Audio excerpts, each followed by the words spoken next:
Hello and welcome into the Knicks-Verse mid-season report and pregame live show. With the very first time, this is the premiere showing of Lee Escobedo. Is it Escobedo or Escobedo? Escobedo. Escobedo on Into the Knicks-Verse. Welcome, my friend. Welcome. What's Great up, to have homie? you. Good to be on here, man. I want to give you a shout out at the top of the show. There aren't many Latino Knick fans doing content creation, and I've always gravitated toward you because you're the most notable and the one doing it the biggest and the best. So I want to give you your flowers while I'm here and saying appreciation. You inspired me to put another brown face out there and, Hispanic last name on some Knicks content coverage. I want to give you props for being the first and the best. So flowers to you, my friend. Thank you so much, man. Thank you so much. I've been watching you, man, on a Nick of Time show. Loving your vibe there. I'm a big fan of Jay Ellis. Same. And I caught you on with was it Dexter Henry? Yeah, is that his name on SNY? I thought superb, and I just love your takes, how you phrase your point of view, and and you're willing to take the smoke and give the smoke, but also willing to change your opinion on things. indeed. Which to me, I think that's the key to doing this. If you stick in one lane and you just never deviate from it, and nothing new can change your point of view, then you become kind of rote after a while. If Julius Randle can change, why can't I? There you go.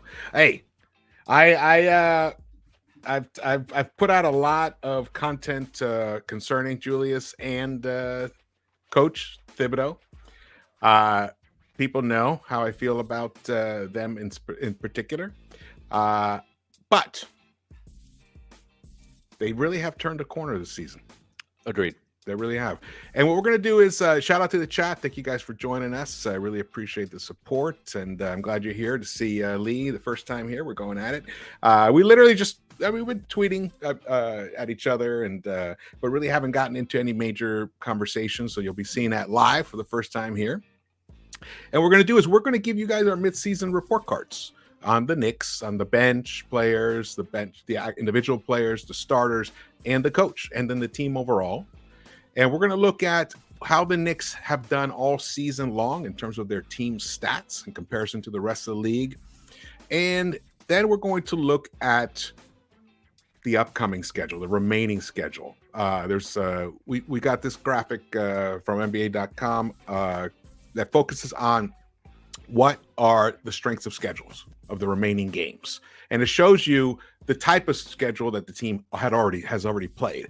This is for the Eastern Conference, so it'll be interesting. And then we're going to preview the Big Bucks game. Big Bucks game. Shout out to Buzzer Beater. Good to see you, brother. The All-Star, my All-Star roster. That's the next show. The next show we're going to do that. Wanted to do the mid-season report first. And here, Connor Tulin. Good to see you, brother. Welcome. Prezi the boss. All right. Well, let's get into it. You ready? I'm ready, man. Let's do it. All right. Well, before we jump into it, are there any overarching thoughts that you have about the team's kind of recent play? Before the season started, Jay Ellis, the great Jay Ellis, my mentor, and the reason that I have any of these opportunities, big shout out to in the Nick Time Show. We were debating on the show what our thoughts were projecting the season, and I swung big. I saw the roster and the improvements it made. I saw specifically what Quentin Grimes showed me in the summer league. And I said, this guy can steal that shooting guard spot from Evan Fournier. When RJ takes a leap, Julius returns to form, and Brunson brings what he brought in Dallas. Man, I saw a 50-burger. That's what I said that on the show. And I also agree with Raw Hebrew Remnant that Tibbs would have the best coaching year of his tenure in New York thus far.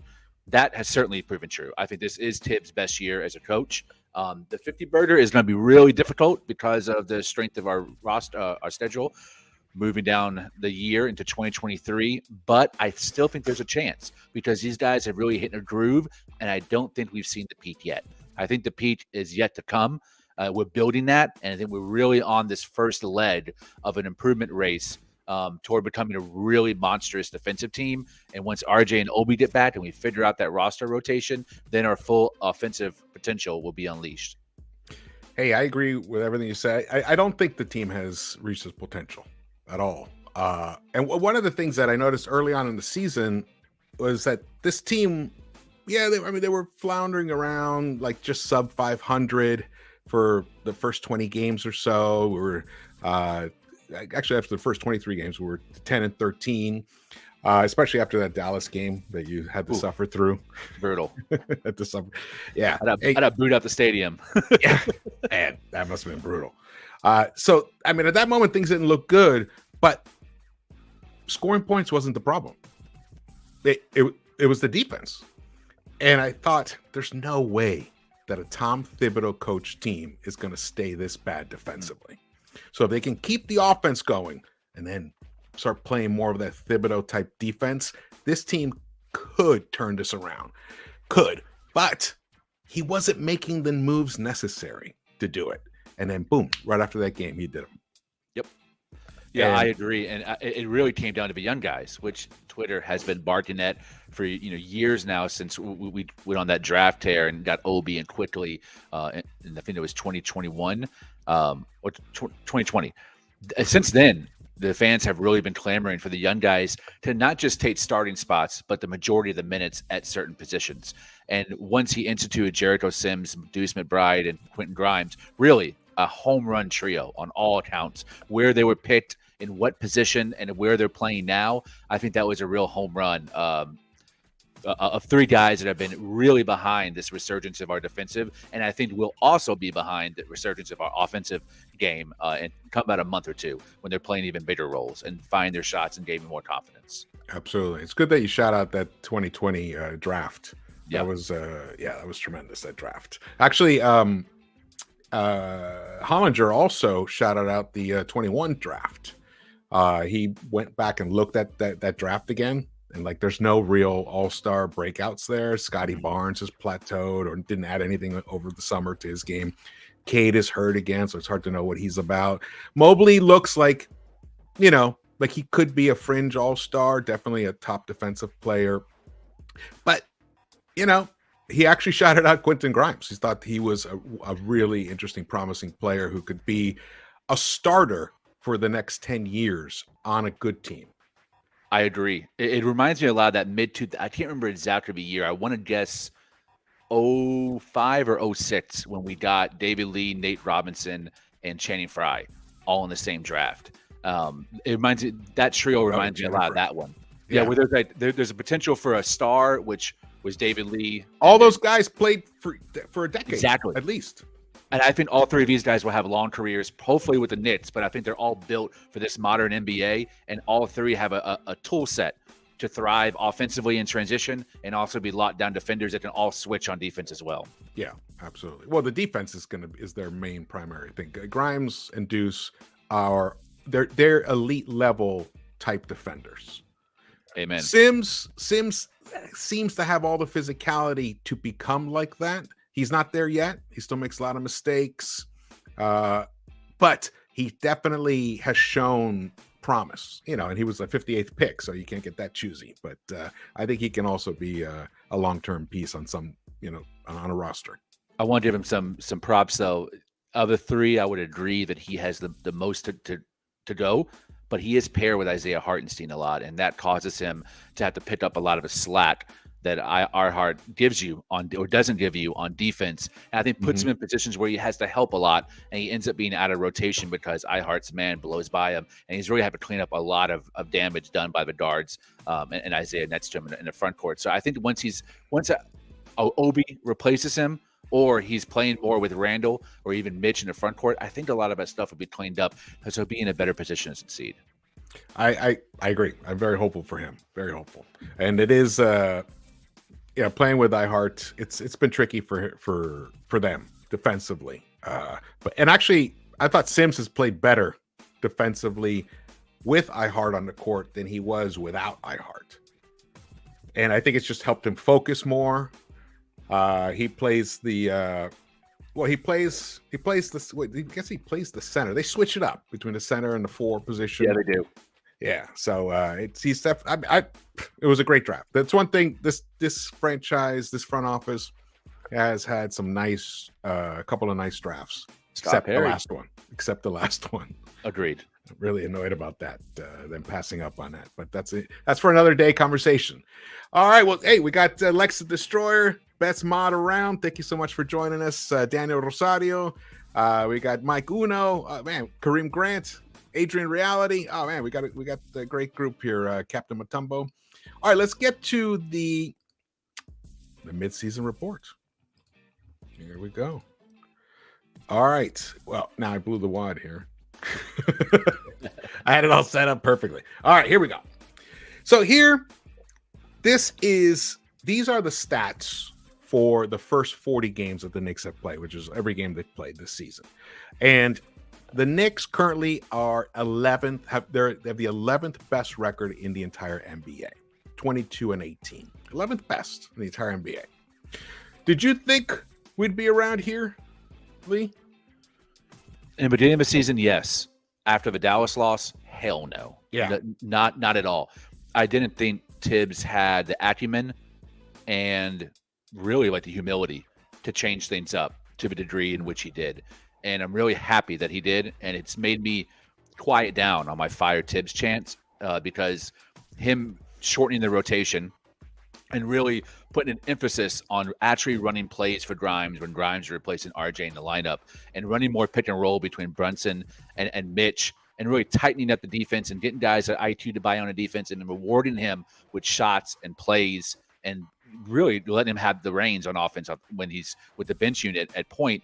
All those things have really culminated in guys not only getting their confidence up, but feeling like they have a real role in his offensive system, opposed to it being really random and chaotic or being orchestrated by someone who shouldn't be orchestrating it, like Alec Burks or Elfrid Payton. We actually have a fully functional offensive now. You know, all praise due to Jalen Brunson, but also to Deuce McBride and IQ for providing stability and depth at the point guard position too. Absolutely. If you look here, the Knicks in offensive rating have the 9th best offensive efficiency team in the entire NBA right now. Just a tick. Interestingly enough, we have a better offense than the Cleveland Cavaliers. There we go. Not by much, by 0.3. But, I mean, that's something.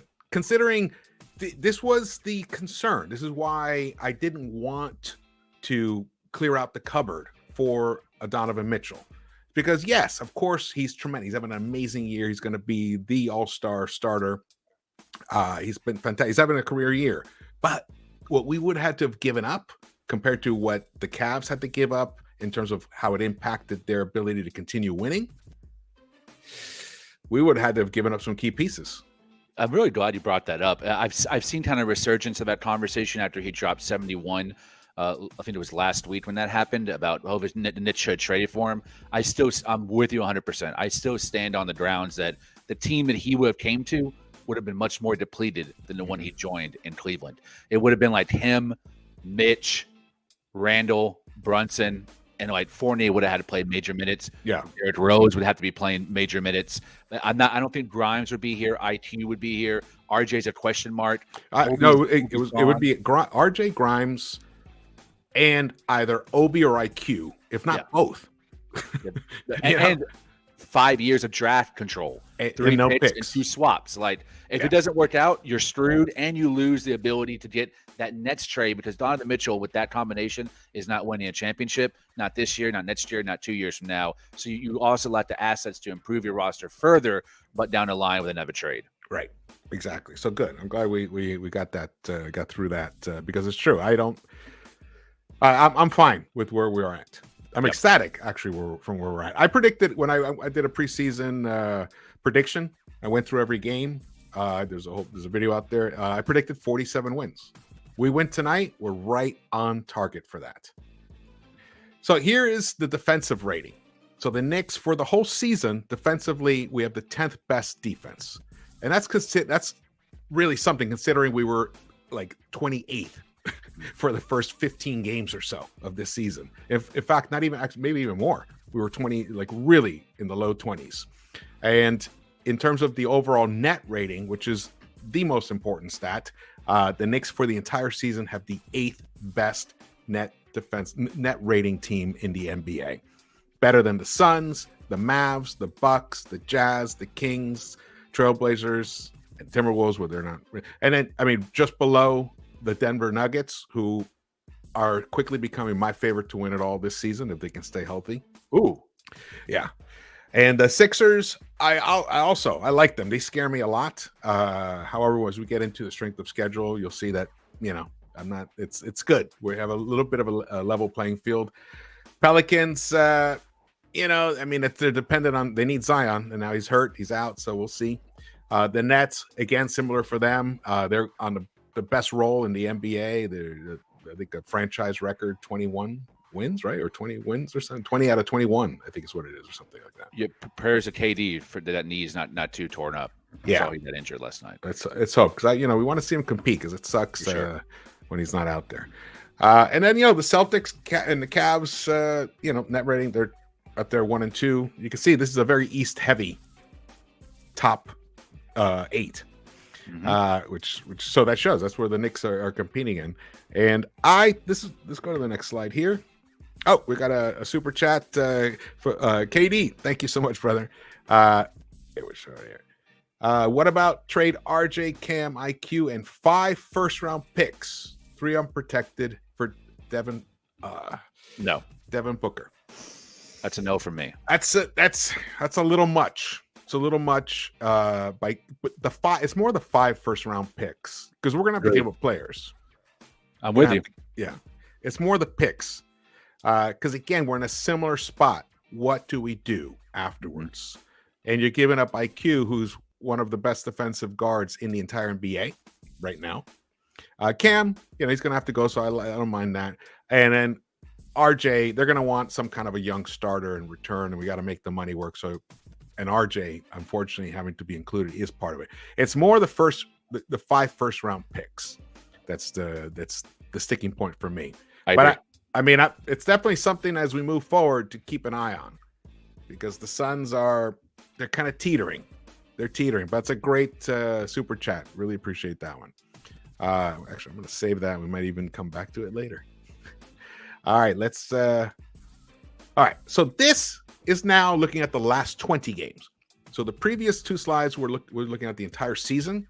Now I'm showing you just the last 20 games to show you how the Knicks are moving up, becoming a better team than the actual full season graphics stats show you.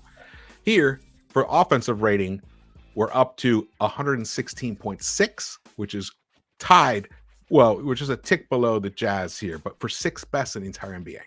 6th best offense in the entire NBA in the last 20 games. But we have the 2nd best defense in the entire NBA, behind the Memphis Grizzlies, who are outstanding. So, and we haven't even right now even have a better defense than the Cavs. And we'll keep going to the next one here. And this is the net rating. Look at that. It's the Grizzlies number 1, Nets number 2, Knicks number 3, and the Nuggets number 4. I could see those being the 4 conference finals this year. Wow. Whoa, hot take alert. Wow. Just slip that in there. I think we finally came to our first disagreement. Yeah. I'm just saying, look, it's like when you look at this, you're like, wow, they keep going. I'm just saying, it's fun to look at it that way. Definitely the other 3 have potential to be conference finals teams. The Nets, I mean, the way they're playing, if KD comes back and is healthy, I worry for the Celtics having to battle them, and the Cavs having to battle them, and the Grizzlies and the Nuggets, because right now, I mean, the Warriors are, without Steph, they're going to struggle.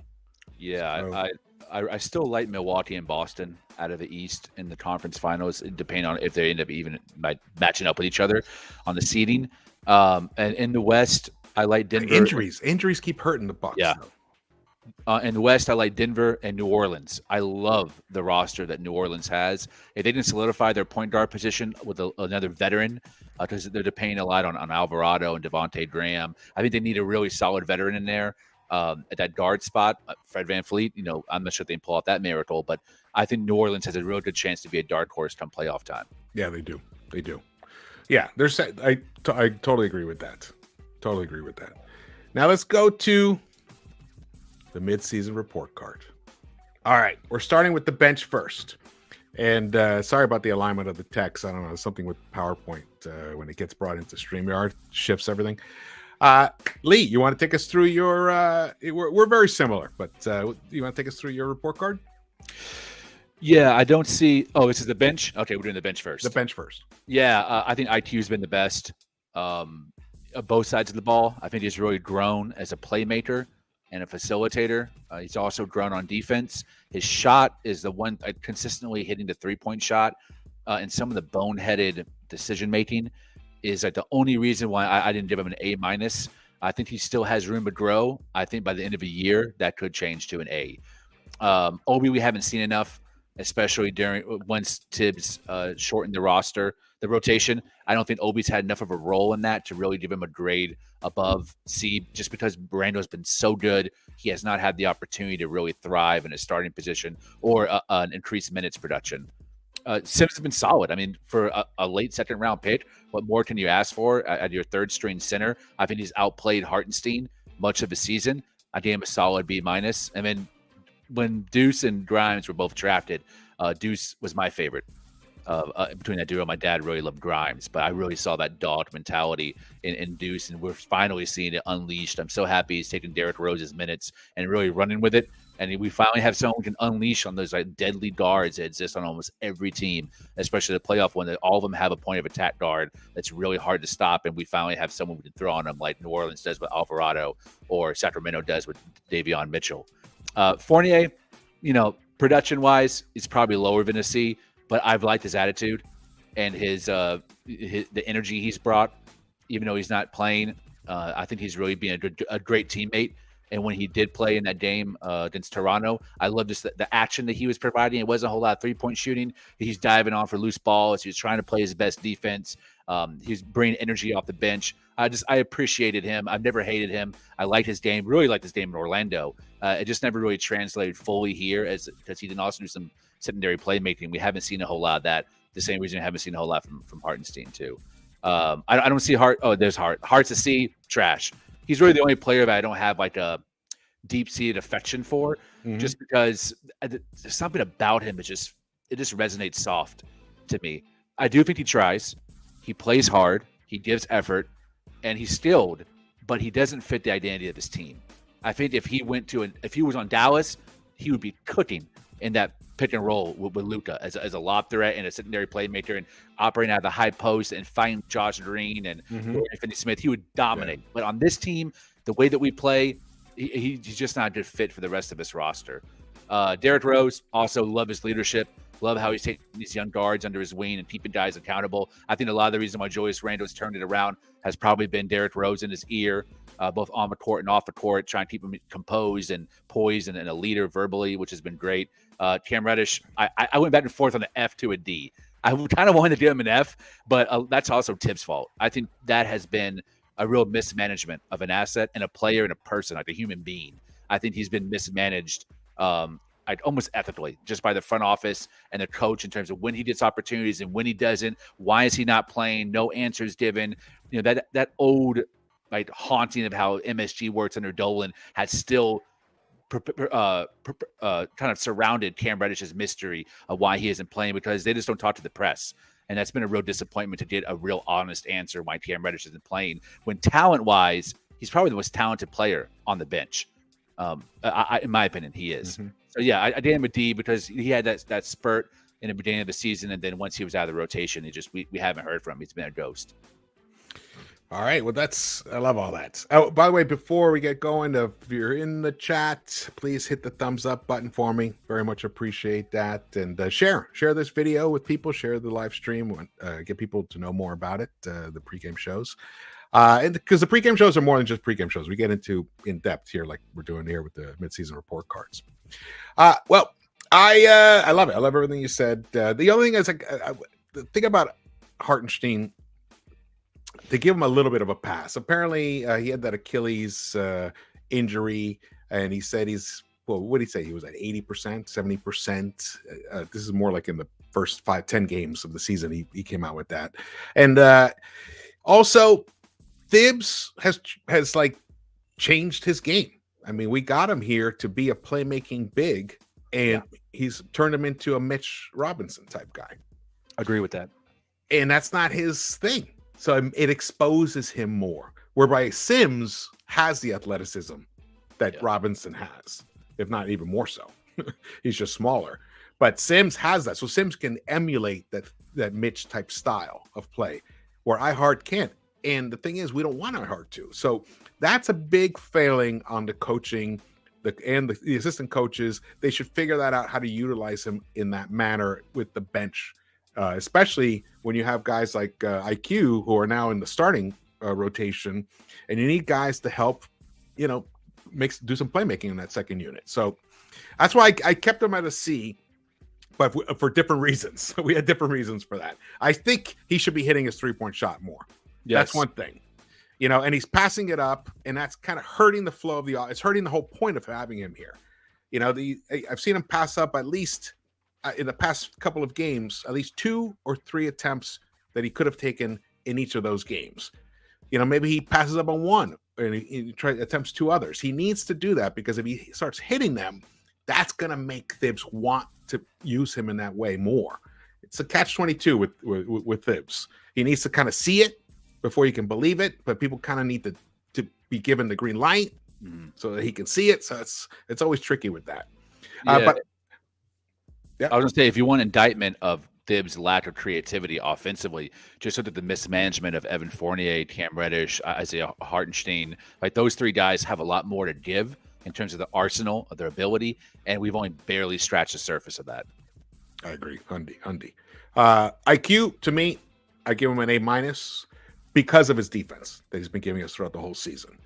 When you look at the defensive ratings for all the guards in the NBA, that have played at least 25 games, number 1 is Matisse Thybulle with a 101.2 defensive rating. Number 2 is Deuce McBride with a 101.3. But Deuce hasn't played as many games. He hasn't played pivotal minutes until recently, not in the beginning. But Emmanuel Quickley, 3rd, 4th, 5th, 6th, has the 6th best defensive rating of all guards in the NBA. That just speaks for itself. A bet above Dylan Brooks, Javen Carter, Jose Alvarado. I mean, these are real stats. So to me, his defense and now his shot is still, he's still, one night he hits a couple of 3-pointers, another night he goes 1 for 7. So that's really inconsistent. But his mid-range game, his floater game has been on point, and he's been finishing at the hoop at a nice pace. So I'm loving everything he's providing for the team, and he was put in a tough position as well. He got off to a rocky start, but he really corrected it, and he never quit on defense, which I love that. Obi, I'm giving him a B-, because I felt those first 10 games were just outstanding. But something went wrong. Something derailed him, and it could be now that maybe he was nursing an injury or here and there. We don't know. So unfortunately, he probably deserves more of a C+. I gave him a B- just to be a little kind to him. Sims could almost be a straight B right here, but I love his athleticism, and the thing is, he has more to give. He just doesn't do it, and it might be, again, the Tom Thibodeau factor. Deuce gets a B, mostly just because his 3-point shooting has been so inconsistent. If he got that to at least a consistent 35%, that could easily be an A when you consider the offense that he provides. But he has struggled beating his man off the dribble. I think his handle's a little looser than I wished it would be. So he's a work in progress, but because of his outstanding defense, I'll show you, he's second best in the entire NBA, and you can see it when he's in the game. It makes a tremendous difference. Fournier, he gets a C, mostly because he's, I think the real story with Fournier is, I think he was burnt out. He has played so many minutes, so many games in the past 2 years, because you got to factor in with the Olympics, the World Cup, the FIBA, or the Euro basket thing that he played in, just a lot of minutes, and then he played a lot of minutes last season, and then he did have nursed an injury in the previous season when he was with the Celtics, but I think he just kind of burnt out, and he wasn't ready in his conditioning to come in and apply to be the defensive player where he can be just competent enough to hold on to that starting position. And when you have a guy like Grimes just right there, it was pretty an easy shift. So he gets a C mostly because of his circumstances. D Rose gets a C because I feels like he's lost a little something. Mm-hmm. Agreed. Yeah. And Reddish, I'm giving him a C, mostly because I do feel like he's also someone, his chain's been jerked a little bit here and there. Could he have been better on the defensive end? Yes. I know a lot of people think he's great defensively, but when you look at all the metrics, he was the worst. He was the worst starter. Worse than Fournier. Worse than Fournier. I know it's hard to grasp that, but that's just the reality of that, which is why he's on the bench. But I do think he deserves a better shot. Now let's get to the starters, coach, and the team. Now let's just go back and we'll just do it together. Randall, I give him Randall an A+. I'm giving him an A+, mostly because his commitment on the defensive end since those first 10, 15 games of the season, since then, he has just been, I mean, he's been a different person. And other than like one moment here and there where the moodiness creeps in, he snaps back, gets it back together. His conditioning is outstanding. His playmaking, he's now making decisions so much faster. His style of play, and Lee, and this is the main reason why I'm giving this.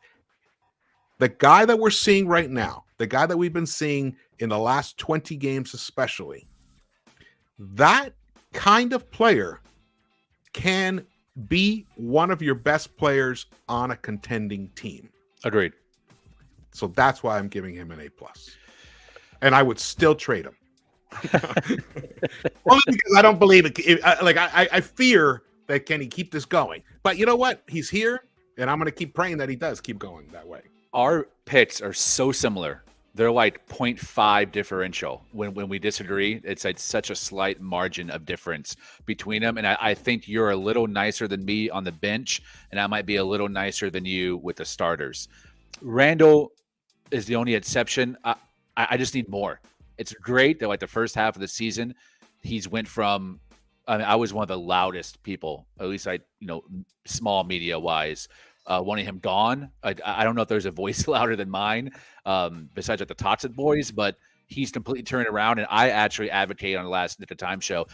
I think he should be an MVP candidate. Don't think he should win. Don't think he should be top 3, but he should be talked about in the conversation. He should be a candidate for most valuable player because of all the metrics you showed: net, offense, defense, record, all these things. First time over 500 going into the new year, largely is on the back of him and Jalen Brunson. I think that it's like 60% Randall, 40% Brunson when thinking about those two players, only those two players together carrying the load. Randall has been unbelievable because he's really our best rebounder, scorer, probably our third best defender, and second best playmaker. He's been unbelievable this year, vocally keeping his composure, hitting clutch shots, dominating down the stretch, and really overcoming one of the worst regressions mentally and emotionally that I've seen in a player since I've been watching ball, which started in like 2000. So I really haven't seen like a roller coaster like him, but I just need to see more. I need to see it longer. It's same. We're at the same point. I mean, if he replicates going forward in the next 41 games, he replicates what he's done in the past 20 games, just step and repeats it. That's MVP worthy of a vote or two, for sure. But as our good friend, hold on. Shout out to I Do Wonders. Thank you so much for the super chat. We need an offensive scheme other than iso ball. Well, you know what? We do. We have one. We've seen it. That's one of the reasons that the team has gotten better. But the problem is that as the fourth quarter comes around, this is Thibs' default. He goes down to that 2-man game, the ISO game, just Randall with Brunson. It's disgusting. Yeah, and I was very critical of it in the past couple of games. I get into this constant back and forth battle with JD talking about Brunson, and it just I think it's emboldened upon the players themselves to play the style of play that can be the most effective because their coach is going to do what he's going to do. But Brunson, he can give the ball to IQ, which he has. I've seen him do it. And then he goes and plays the off guard position. The ball comes around, it gets back into Brunson's hands. But the defense is a little softer because IQ he tries to, he can beat his guy, gets around, even though someone closes out on him, he passes the ball out, or he scores and makes life easier for Brunson and Randall. So it's not all on their shoulders in those closing minutes, especially in the fourth quarter, more like that, the beginning to like the 6-8 minute mark of that fourth quarter. Those last 4 minutes is just pure ISO, and it's a problem. It's definitely a problem. The Nick of Time show. And shout out to Jay Ellis. Speaking of the man himself, if Randall closed better, he'd get the plus. Yeah, that's and it comes again, minutes. I know people don't want to talk about that, but it's attrition. Over time, you just don't have the gas in the tank in your legs to be that kind of guy. Brunson somehow is able to do it. But even he struggles at times. He made a lot of turnovers that last game. So it's tricky there. The next guy, Brunson. We both give him an A. What kept you from giving him an A+? The over-dribbling. The slow start to a 3-point percentage in the beginning of the season. And sometimes the missed free throws. It's been hard to chart. Like, has he been how long he's been bad at free throws? Because I feel like he'll have a game where he'll hit him down the stretch, and I'm like, oh, actually, maybe I've been over embellishing how bad he's been at the free throw line. But yeah, the free throw line, dribbling the air out of the ball in the fourth quarter, which is compounded with Thibs' ISO play, Randall's ISO play, RJ's tendency to go ISO in the fourth quarter. I think that part hasn't gelled yet, and we haven't really developed a fourth quarter late game identity in terms of like what are the 4 or 5 plays that we could go to that are guaranteed as a high percentage bucket in crunch time. We don't have those yet. We're actually better out of balance than we are in a full stop like setup at the half court line. So yeah, that's the only reason. He's been Mr. Clutch, been a great leader, has really revitalized the team. And orchestrate the offense and get guys that have difficulty initiating their own shot easier buckets. I think he's made the game easier on Randall, made the game easier on Mitch, RJ, and Thibs, most of all, made the game easier on Thibs. I think he's really taken a lot of the heat off of him for us being the type of predictable offensive scheme. Brunson has added a new wrinkle to that, at least in the first 3 quarters of a game. I agree with all of that, all of those issues. I tell you, one little beef I have, and we're seeing it a little more, is like, why not develop more of a 2-man game with Mitch? I feel like that's like money in the bank. I mean, literally, it can be. Just Brunson breaks down his defender better than anyone I've seen, gets into the paint, and then you have Mitch, this redwood tree right there, just lob it up to him. They quite once in a while you see it, but not enough. RJ is the best one at feeding Mitch. 100%. It has been really since RJ was drafted. I think that we haven't really had a player, Elford or Randall. No one has fed Mitch as well and as often as RJ. Yeah. So and then also defensively, he is an absolute liability defensively.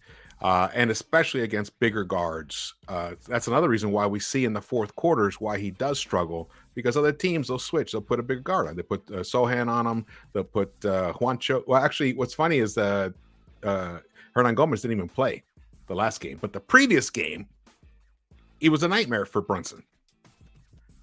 Brunson struggles against that. So, and that's just and the reverse as well. Him guarding bigger guards is a challenge for him. So, but he could easily be an A+ if he developed more of a 2-man game with Mitch. Number one. Number two, if he didn't lean so heavily into the ISO requests from his own coach, especially in the fourth quarter. Keep that team loose, keep it flowing, keep that ball moving. I know I heard Alan Hahn say, well, in fourth quarters, you don't want to do that because, then you can make mistakes. Well, guess what? He makes mistakes anyway. Trying to work so hard for the shot, ball dribbles off his foot out of a backcourt pass. The mistakes are there. And we saw Randall doing it last season. It's just too much of a burden, especially in that fourth quarter after playing such heavy minutes. But the best thing about Brunson, has been the effect that he has had on Julius Randle up here. I think he has been the calming influence that Randle lacked all last season. And it's the same also to give and shout out to JD because he pointed this out. He says he's also had a tremendous impact on IQ. I think I agree with that as well. So the leadership, the mentorship, all that stuff is tremendous. You know what? I almost think he deserves that plus, even though defensively he's a liability. But RJ, you and I differ a little bit. You gave him a B minus. I gave him a B. He's been roughly the same player that we saw last year. So I gave him a B based on consistency. He did get out of his shooting slump a little bit earlier than he did the 2 or 3 years prior. So I didn't knock him too much, but I wanted to see like new dimensions to his game. Wanted to see the mid-range area improve some. Wanted to see his handle tighten up. Wanted to see him finish better around the rim more consistently.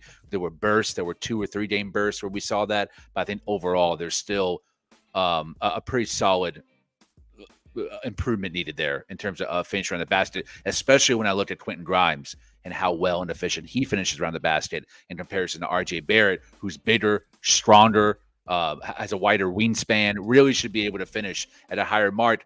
I think it's like he just zoned out. He just tunnel vision, driving to the hoop. He puts his head down instead of looking up. It's the way he cradles the ball. It's the way where he's holding the ball and the position of his body when he's driving to the hoop. It's the tendency to really go left a lot, even though he's mixed it up more in the last 2 seasons. But there's a lot of things there that I just wish he would become a more efficient player. Mm-hmm. And the moment he becomes a more efficient player, I think that's when we see him thrive better in the mid-range, become a better three-point shooter and a better free throw shooter. I mean, once those metrics start rising, then I'll be looking at him as an A minus player. But for right now, he hasn't gotten worse. So I gave him a B minus. Gotcha. That's very fair. And the only reason I kind of gave him a B is because he had a weird off season. And I think it severely impacted him. He was in limbo. And he admitted it. And I was going to bring this up in one show. And then he actually admitted it in an interview. Because he was waiting on the contract, he did not play any actual games during the summer. Notice we didn't see him when Randall and Brunson and Obi played in Brooklyn. He didn't come out to LA to play with the guys out here or in any of those games in Manhattan. You can't get your conditioning up, and that contributed to him starting out slow. And the reason he didn't want to play because if he played and some injury happens, that screws up his contract. Also, I think he was hearing the rumors that he's probably part of that Donovan Mitchell trade. So there was all this uncertainty. So what he did was just worked out with his trainer, but didn't play any games. And then he wasn't in the right conditioning. The season starts, gets off to a terrible start once again. But he was put in that position because of what the Knicks were trying to do in the offseason, which is either trade for Donovan Mitchell. So his contract, the RJ contract, was put on hold until then. And then once that was, figured out, September 1st, they signed the contract. But by then, training camp was only 3 weeks away. So it wasn't enough time to get into real game conditioning. And then, in the preseason, you can only do so much. Actually, he looked pretty good in the preseason, ironically. But it's, once real games start, it's a whole different story. So that's the only reason I gave him that B. But he could easily, be right there with a B minus. But that Chicago game, that was a masterpiece. And doing what he did is not easy at all. It's not just, anyone can. No, you don't shoot 70% against a Bulls team like that and score 44 and it means nothing. And hit all 6 of his 3-point shots. Hit all 6 of them. That was an outstanding. That was a masterpiece. That's in him. We want to see more of that and consistently. And like you said, his finishing has to get up there. But I think the finishing also is related to the poor conditioning. So, yeah, I hope so. Yeah. So let's hope that. But you got to roll through these a little quicker. Mitch, I give him a B plus. I think he's probably one of the most impactful defensive players in the NBA right now. The team is totally different when he's off the court defensively compared to when he's on the court. But I think he does suffer from a lack of, no one's really feeding him. He needs to be fed. That's just the way his game is structured. He needs to be fed, so we're not maximizing him enough. You gave him a B. Want to drop a few notes on him? I agree. And the fact that he's not getting maximized enough is no fault of his. Really, I wouldn't even put the majority of that blame on our guards. I would put that blame on Tibbs, not trying to get him fed and rewarding him for the effort that he puts forth, rebounding, especially offensive rebounding and defense. He should be getting more touches than he is. Maybe even some of my plays ran for him. I saw there's a few games where first or second play of a game would be a play for Mitch to try to get him a lob or an easy bucket down low, but that needs to be more often. I wouldn't even mind seeing it at the start. It's usually RJ that initiates that play. Wouldn't mind seeing it at the start of every quarter, and maybe even before it ends, depending on where the lead is. But his stats are about the same as they were last year, so there wasn't like an improved mark or increase. So I didn't jump up to an A, but his value on the court cannot be overstated. He's the anchor of our defense, and I think between him and Grimes, there's no player in the NBA that roll into Grimes. Yeah, that we can't put a body on. Because Mitch can guard the bigs and Grimes can guard the wings, and Mitch really gets up for those games against the real good players like the Giannis's and the Embiids. He gets up and plays real hard for those. So kudos to him for having a great mentality and maturing over the years. He still needs to work on his conditioning a little bit. He seems to get winded and tired, which ends up being where he just does foul-prone games. But overall solid. Grimes, man, I don't know if there's a player right now that I love more than Grimes besides Brunson. I love everything about Grimes' game. I think we're just scratching the surface of his potential. I really think this guy, and we've had discussions on the KOT show, I think he's got a higher ceiling than RJ. I think he's a more efficient. So you're in that camp. He's a more efficient scorer, finisher, and shooter. He has the better mechanics than RJ. I think RJ's put in more work and right now has a better toolbox to pull from. But I think Grimes has more potential once he learns those tools to become a more efficient player and a better player than RJ Barrett. But I love that we have this conversation. We have two guys we can even compete with. When's the last time we had that? It's been a real long time. So kudos to both of them. But Grimes is inserting him to the starting lineup. He's glue. He really holds that starting unit together. He doesn't need plays ran for him. He just catches and shoots, knock down threes, timely threes in the last 10 or 15 games. And he's just he works in any system, under any coach, with any players around him. He can thrive. And you can't say that about very many players on this team. Love that. I gave him a B+ because of what you said. He can be better. I think he disappears a little bit too much offensively sometimes. I think he's got to be a little more aggressive in asking for the ball, especially without RJ on the on the court. I want to see, and it's tough. It's tough for him because he's only a second-year player, and he finally became the starter. But I just want to see more from him, so I'm giving him a B+ for that reason alone. But man, this guy, I at the end of last season, I said Grimes should be the starting shooting guard for the New York Knicks next season. I don't care how much Fournier makes. It's irrelevant. It's a sunk cost. Put him on the bench. I wanted Fournier to be a part of the bench, to be that 6-man or 7th-man sniper that comes in and just shoots and just worries about that and plays competent enough defense against the other team's second unit as opposed to playing against their first unit. I didn't want him benched completely and out of the rotation, but Grimes had to start. Had to, especially with Brunson coming in as the point guard because defensively we're taking a hit. Burks was definitely a defensive presence, and so was Elfrid the year before. So when you bring in Brunson in a Thibodeau scheme, you're going to suffer out on the perimeter. So you had to have Grimes instead of Fournier. So I'm glad that 100%. Thibs did that. So this rolls me into the Thibs story. I'm going to roll into it because we're running out of time. The game's going to start pretty soon. Thibs gets a B, in my opinion.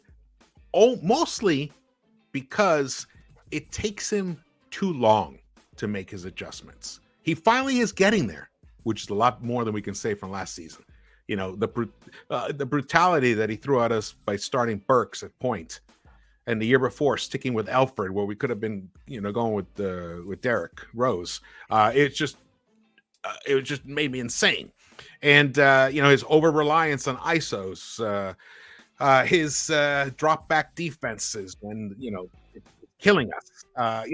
It takes him so long to make these adjustments, but to shout him out, he's finally eventually making them, which is why when he went to the 9-man rotation and took Fournier and Reddish out and inserted Deuce in, it was a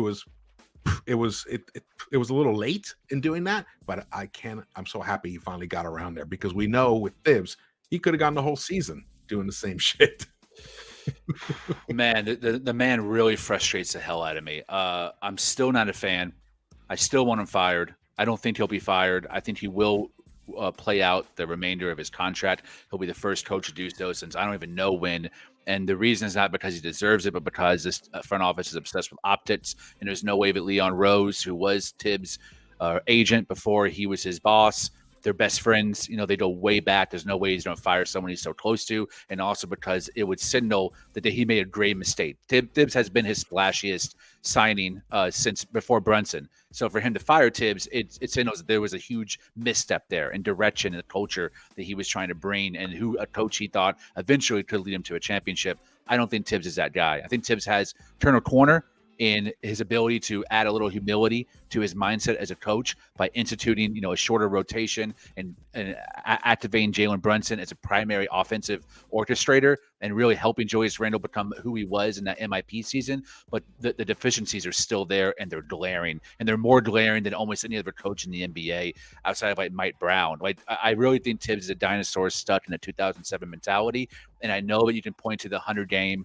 There's always metrics. So defensive rating, offensive rating. We hit the 100 game threshold. I want to see in the playoffs. If we get bounced in the first round in a 5-game series again, this man's got to go. I don't trust him come playoff time to be a different coach, to adjust on the fly, to change his game plan, to drop the arrogance and really institute a scheme that's dependent on who you're playing, the matchups that you have, and the pieces you have at your disposal. I don't fully believe in him yet as a coach in the playoffs. I love all these regular season, accomplishments, but they're really meaningless in the grand scheme of things if he did bounce in the first round again. And if he does, get the man out of NYC. I'm with you 100% on all of that. His style, he does seem to get out coached often in games, and in playoffs, you can adjust from one game to the next, but after 3 games, you're almost done.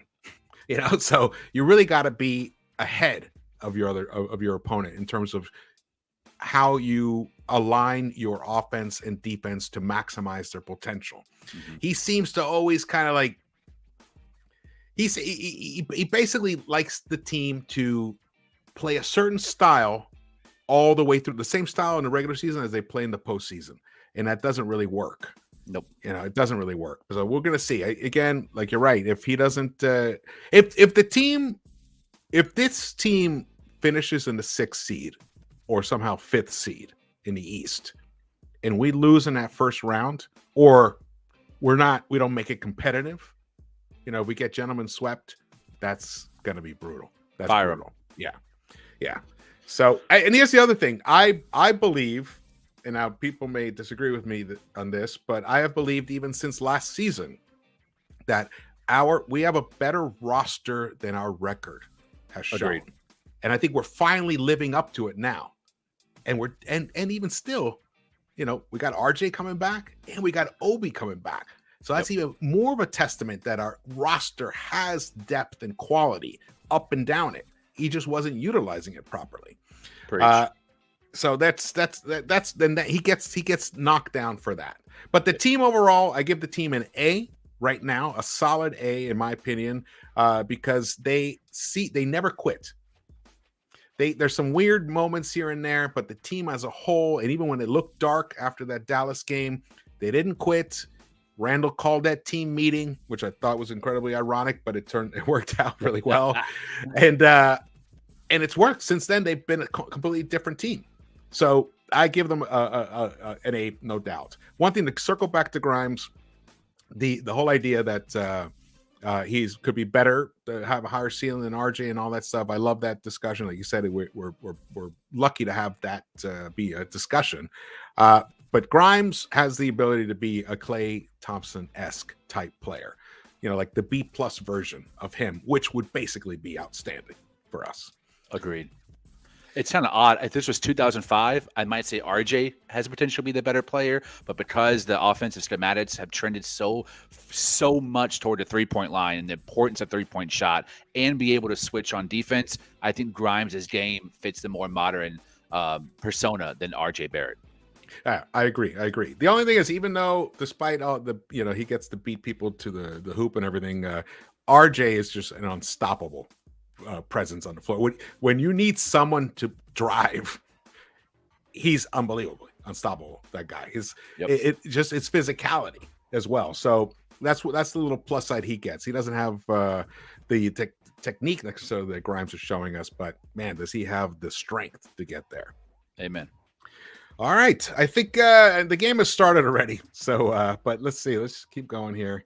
This is what I wanted to show you guys, and we're gonna make it full screen. Show you this here before we keep going. So this is the strength of schedule moving forward. So the games played in the East. The Knicks played the 25th softest schedule, the 25th strongest schedule. Let's put it this way, of so far the first 40 games. Detroit has played the hardest, the third hardest. I mean, Toronto's played the hardest. Wizards have played the fourth hardest, and those guys have all kind of struggled. So you can see, and then games unplayed. That's the orange section in the middle there. Like Atlanta will face the 5th hardest schedule. Brooklyn the 8th hardest. The Knicks are going to face the 2nd hardest schedule in the entire NBA moving forward. Only team that will face a harder schedule will be the Philadelphia 76ers. Now we're looking at that 5th seed and 6th seed. We're looking at like Miami trying to compete with us. All right, their schedule moving forward, the 3rd hardest. Milwaukee has the 6th hardest. Who else will be competing with us for that? I guess the Hawks, the number 5. The Cavs. Indiana's not even. Indiana has the 7th hardest. So at least the teams that are going to be dueling it out with us for that 6th seed all have somewhat of a difficult strength of schedule in comparison to the rest of the NBA. But us and the Sixers have the most difficult schedules. The 50 burger is going to be hard to get, but boys, it's going to taste great when we get it. Yeah, I get a double. All right, man. Well, this has been great. Hell yeah. I can't thank you enough for coming on the show. Really appreciate it, man. Thank you. It's a blessing. The Knicks are up. The game has started. The Knicks are losing 10-2 already. 8 minutes and 10 seconds into the game. I think he just got fouled, Brunson did. But and my girlfriend already has it on the TV ready for me once I finish this, which is why I'm gonna marry her one day. All right, good choice. All right, well, thanks everyone for tuning in, man. If you haven't subscribed yet, please do so and share this show with other people and hit the thumbs up button for me. Really appreciate that. And Lee, you want to tell people where they can find you? Yeah, I just dropped me and the team's Twitters on chat because I wouldn't be here without my nick of time, guys. So Ryan G's at Ryan G KOT. JLS is at the KOT show, and I'm at @_Lee Escobedo. Follow us. We're always talking Knicks, talking trash, and getting the smoke. Love it. They have a great post-game show. I watch almost every one of them. I love it. Appreciate that. And shout out to Lex the Destroyer. We survey 100 people, best mods around. Really appreciate everything you do. And hopefully we're going to keep doing some more lives. Love to have you back on the show. I'll be honored. Yeah, man. It'd be great. It would be awesome. And again, my name is George. I'm into the Knicks-Verse. Follow me on Twitter, and I will see you around the Knicks-Verse.